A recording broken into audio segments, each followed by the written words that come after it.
I woke up in a hospital room, an IV still in my hand, and my phone kept vibrating.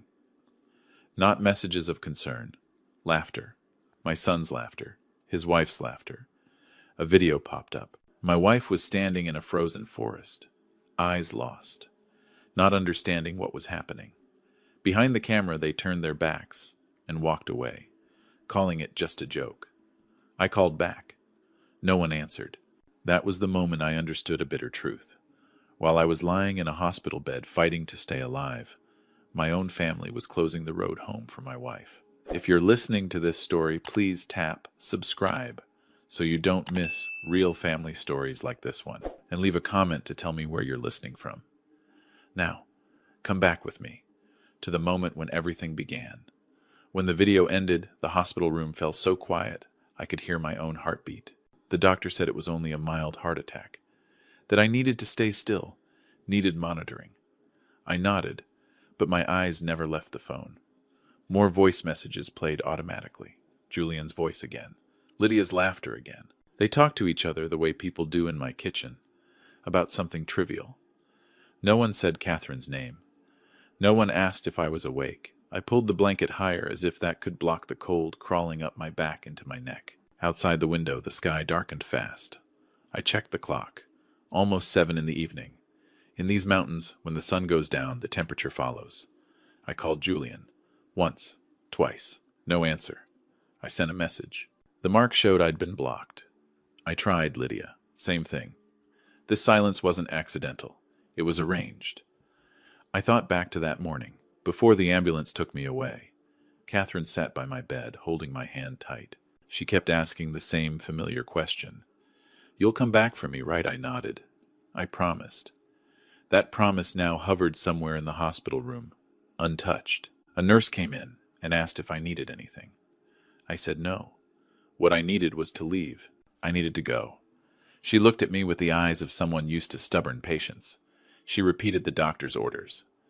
I listened, but my mind was already in that frozen forest I'd seen on the screen. I pictured Catherine standing there, hands shaking, trying to remember which way led home. She isn't afraid of the dark. She's afraid of being lost, afraid of not finding her way back. I slowly pulled out the IV, not because it hurt, but because I didn't want attention. I put my coat back on. My shoes were still damp from the morning. When I stood up, the room spun slightly. I leaned against the wall and waited for it to settle. This wasn't the first time I ignored a doctor's advice. I'd done it many times in my life, when I knew my responsibility was somewhere else. The parking lot was nearly empty. I got into the car, closed the door, and sat there for a moment. I breathed steadily, the way I used to before difficult court hearings. I told myself not to rush. But when Catherine's face came into my mind, I couldn't hold back. I started the engine. The headlights cut a long line of light across the damp mountain road. Rain began as I left town.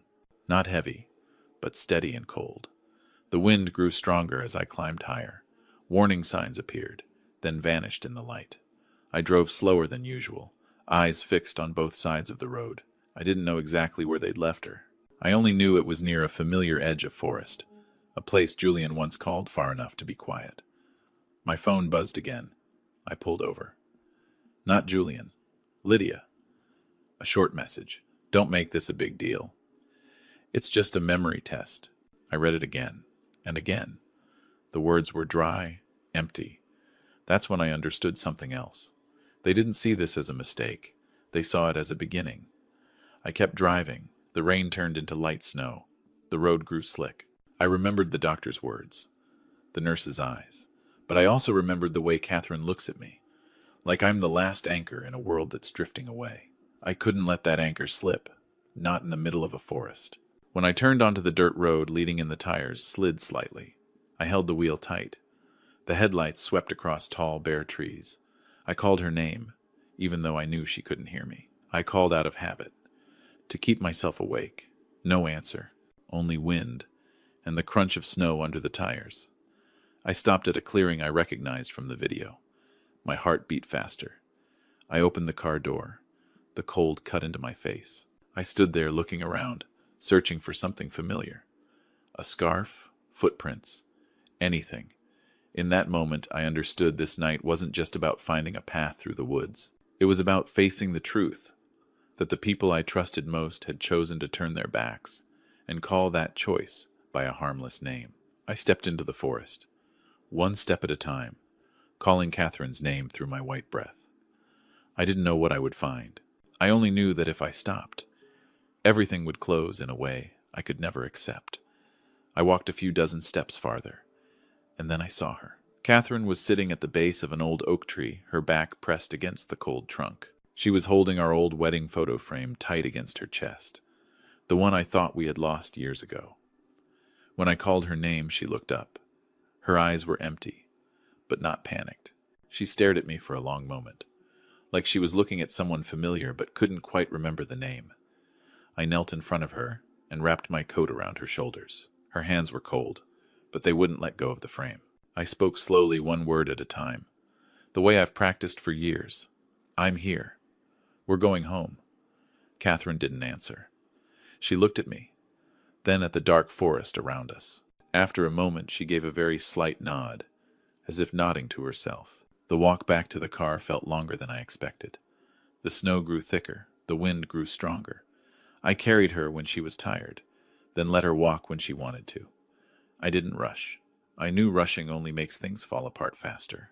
When I settled Catherine into the passenger seat, I turned on the heater and waited a few minutes. She rested her forehead against the window, her breathing slowly evening out. I drove home in silence. A heavy silence, but a necessary one. When we arrived, the house lights were all on. I stopped in front of the door. Instinct told me something was wrong. I tried the key. It didn't turn. I tried again. Still, nothing. The lock had been changed. I stood there for a few seconds and heard laughter inside. The clink of glasses. Julian and Lydia. I looked through the window. They were standing in the living room, champagne already open, like they were waiting for good news. I didn't knock. I didn't call their names. I went back to the car. Catherine asked softly, "We're not going in." I told her we'd stay somewhere else for the night. She didn't ask anything more. The trust in her voice cut deep, but I didn't show it. I drove away toward an old cabin that belonged to a friend who had passed. The road was narrow and quiet. I'd been there a few times before, enough to know how to get in and how to stay unnoticed. The cabin wasn't comfortable, but it was warm. I lit the heater, made hot tea, and had Catherine sit near the fire. She watched the flames for a long time, then smiled. A fragile smile, but a real one. That night, I didn't sleep. I sat beside Catherine, listening to her breathing, watching the snow fall outside the window. I thought about what had happened in my house. It wasn't anger that kept me clear-headed. It was clarity. Everything had been prepared in advance. The video, the lock, the message, the silence. This wasn't a careless moment. The next morning, as I arranged Catherine's medication, I noticed something off. The pills didn't look like they usually did. Different color, different smell. I checked the label. Same name as always, but the contents didn't match. I had brought a backup supply.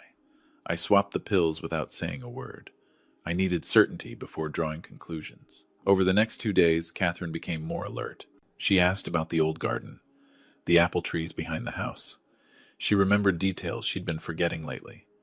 I wrote everything down, quietly. I compared notes. I reread prescriptions. I called our old pharmacist and asked in general terms. The answer was enough for me to understand. There had been a switch. No noise, no obvious trace, but deliberate. I began watching everything from a new distance. I installed a small camera at the cabin entrance. Not to spy, but to record the truth if it came looking. I knew they would come, not out of concern, but because they needed to know where I was and whether I could still respond. That afternoon, Julian's car appeared on the dirt road. I didn't go outside. I let the camera do its work. Julian knocked and called my name in that familiar false tone. Lydia stood behind him, arms crossed, eyes scanning the place. They talked about worry, about misunderstandings, about good intentions. I listened from the kitchen, keeping Catherine in the back room. She was asleep, peaceful. After they left, I reviewed the footage. It was clearer than I expected. Lydia's eyes weren't worried when she looked at the cabin. They were calculating. Julian avoided looking straight at the camera, like he knew he was standing at a line he shouldn't cross. That evening I sat and wrote everything down. No extra emotion, just order. I thought about my years in the courtroom, where truth rarely arrives loudly. It shows up in small details, in consistency. I understood then that the night in the forest wasn't the beginning. It was just the moment everything surfaced. I looked at Catherine asleep, her hand still resting on the wedding photo. I knew that from now on I wasn't only protecting her from fading memory. I was protecting her from a calculated turning away, and I would do it the only way I know how. Calmly, step by step, letting the truth make its own way forward. After Julian and Lydia left the cabin, the air in the forest felt thicker. Not from the cold, but because I knew that, from that moment on, every move we made was under their attention. I was no longer living in reaction. I shifted into preparation. The days that followed moved slowly, as if time in this forest followed its own rules. In the mornings, I lit the fire, boiled water, made tea. Catherine sat by the window watching snow settle on bare branches. She didn't ask why we were here. She only asked small questions. What day is it today? Is it colder than yesterday? Sometimes she called me my love. Sometimes she stayed silent for a long time. I learned to accept both. I began putting everything into a new order. The camera was checked daily. Battery, angle, recording time. I didn't show my caution. If anyone asked, I said I just wanted to keep the cabin safe. But in my mind, each piece was sliding into place. Catherine changed day by day. Not fast, not suddenly, but clearly. She remembered the path down to the creek behind the cabin. She reminded me to cover the small patch of soil by the porch, said winter still needs preparation. I did as she said, even though I'd never done that kind of work before. My hands were stiff, my movements slow. Catherine laughed softly and told me not to rush. That smile took me back to our early years, when we had nothing but time. In the evenings we sat near the fireplace. I read short news pieces to her, passages from an old book she once loved. Sometimes she listened. Sometimes she drifted off to sleep. But there were moments when her eyes lit up. She told me about our wedding, with details so clear I had to pause just to be sure I wasn't imagining it. I didn't speak my thoughts. I simply remembered. Meanwhile, I spent time reviewing old financial documents I had brought along. I used to trust Julian to handle everything properly. I thought it was the best way to ease the burden on Catherine and me. Now I read each number the way one reads a verdict not yet spoken. Small withdrawals. Regular. Labeled with vague reasons. I compared them with bank statements. Some things didn't match. I didn't rush to conclusions. I called the pension fund, asked questions, under the pretense of a routine check. I wrote down the answers. I compared them with what I had. Gradually, a number emerged. It didn't need emphasis. But it couldn't be ignored. $450,000. Not taken all at once. Taken over time. As if someone believed patience would erase every trace. I thought of Julian's eyes in the footage. The way he avoided looking straight ahead. I thought of Lydia. The way she stood slightly forward like someone always ready to step in when others step back. I didn't call to confront them. I didn't send messages. I left everything where it belonged. One afternoon, Catherine asked me, "How long have we been here?" I told her we were resting. She nodded. Then she added very slowly, "Here, I remember more." Her words made me stop what I was doing. I looked at her. She was staring out the window as if no one needed to hear what she'd said. I understood then that the forest's quiet, the sameness of each day, was giving her a safe space. No pressure, no control. That evening, the camera picked up movement again. Not Julian, not Lydia. An old acquaintance from town, stopping by to check in. I knew they had begun asking around. I spoke to him outside, said just enough. I didn't mention Catherine. I didn't mention plans. I kept my tone normal, like a man temporarily away from the city for his health. After he left, I reviewed the footage, the way he glanced inside the cabin, the way he paused when he noticed the camera. I knew attention was spreading. Time was no longer on the side of delay. That night, I sat alone at the wooden table, arranging folders. I didn't feel satisfied. I didn't feel relieved. Only a familiar focus, like the long nights I once spent preparing for difficult trials. I knew what I was doing wasn't revenge. It was closing doors that had been opened the wrong way. Catherine woke up and came out. She sat across from me, looking at the papers. "You're working?" she asked. I nodded. She placed her hand over mine, just for a moment. Said nothing more. That gesture was enough to remind me why I had to see this through. I looked outside, where the snow continued to fall steadily. In that stillness, I understood this period of hiding wasn't escape. It was foundation. What comes next needs this preparation to stand firm. And when the time comes, I won't need to raise my voice. The truth, once placed in the right position, will do the rest on its own. Things began moving faster when Julian sent me an electronic card. No apology, no concern, just a cold announcement. A birthday party to honor and remember Catherine and me. The location was our old house. The time was set precisely, as if everything needed to run on schedule. I read it once and turned off the screen. There was nothing to ask. A celebration without the people being celebrated. A tribute while we were both still breathing. That wasn't confusion. That was confidence. From people who believed the story was already finished. I didn't respond right away. I spent the next few days finishing what was left undone. Files were backed up, footage stored in more than one place. I called an old friend, told him I needed him to be somewhere on a specific evening. No explanation. He agreed. Some people understand each other without details. Catherine heard me mention the party when I reread the card. She asked what kind of party it was. I told her it was a family gathering. She was quiet for a moment, then asked, "Can I wear the blue dress?" I nodded. I didn't know how much she remembered, but I knew she wanted to be there, not to prove anything, just to stand beside me. The day arrived under a pale gray sky. I helped Catherine put on the dress she chose. I straightened her collar, the way I always do when she gets unsure. Before we left the cabin, she looked around once, then held my hand. "We'll come back, right?" I told her. "We'd return to where we belong." She didn't ask more. The house was lit up from a distance. Cars filled the driveway. I recognized a few familiar faces. Old neighbors. Julian's former colleagues. They stood in small groups, talking quietly. When I opened the door and stepped inside, the conversation stopped. No one spoke right away. I heard someone take a sharp breath. Julian stood near the drinks table. The glass in his hand froze midair. Lydia reacted faster. She smiled and stepped forward, like she'd practiced it. "Dad. Mom. I didn't expect this." I nodded. Catherine stood close to me, back straight, calm eyes. The air tightened. Lydia quickly took control. She motioned for the music to lower and spoke about the meaning of tonight, about acceptance, about the limits time places on us. I listened without interrupting. I looked around the room, curiosity mixed with discomfort. They hadn't been told that the main subjects were still very much present. Lydia invited Catherine forward, saying she wanted everyone to better understand Mom's condition. I felt Catherine squeeze my hand. I leaned down and whispered that she only needed to stand still. She nodded. When Lydia placed the microphone in front of Catherine, the room went completely silent. Lydia began speaking, slowly, about moments when Mom no longer recognizes reality, about uncontrolled behavior.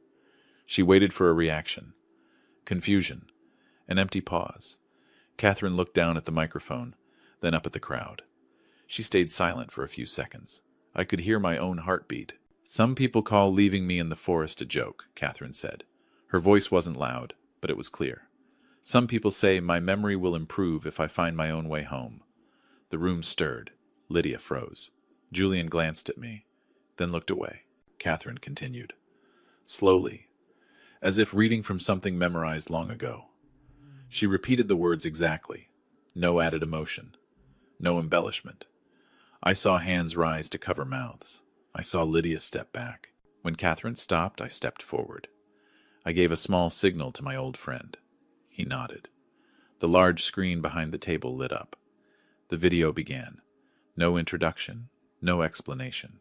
Just Lydia laughing. Julian beside her. A car door closing. The forest opening ahead. I didn't look at the screen. I watched the crowd. Then came the documents. Not many. Just enough to make it clear this wasn't a twisted story. I didn't use heavy words. I simply said that some things had been hidden, and tonight they were being placed where they belonged. Lydia tried to speak. No sound came out.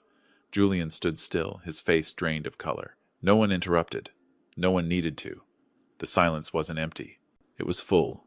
I held Catherine's hand. I felt her slight trembling, but she stood firm. I didn't feel victory. I felt a door opening, quietly, decisively, and I knew that once that door opened, nothing beyond it could ever return to the way it was. After that party, no one tried to stop us. Catherine and I left the house in a heavy but orderly silence. No shouting, no chaos. Only avoided eyes and unfinished sentences swallowed whole. When the door closed behind us, I knew a chapter had ended, even without an official declaration. The next morning I sent Julian and Lydia a complete file. No accusations, no threats, just two options laid out clearly, the way I used to write decisions years ago. Option 1. They sign documents renouncing all rights related to our property, leave the state voluntarily, and close every remaining tie. Option 2. The matter proceeds through the proper process, with everything that has already been documented. I didn't impose a tight deadline. I knew they understood that time was no longer on their side. While waiting, I took Catherine back to the cabin. The forest welcomed us with its familiar stillness. The snow was still there, but the sun appeared more often now. Catherine seemed lighter. She didn't ask about the party. She only asked if I wanted to plant anything that day. I nodded. We did small things, slowly, as if there was nothing else left to resolve. A few days later, the answer arrived. The papers were signed in full.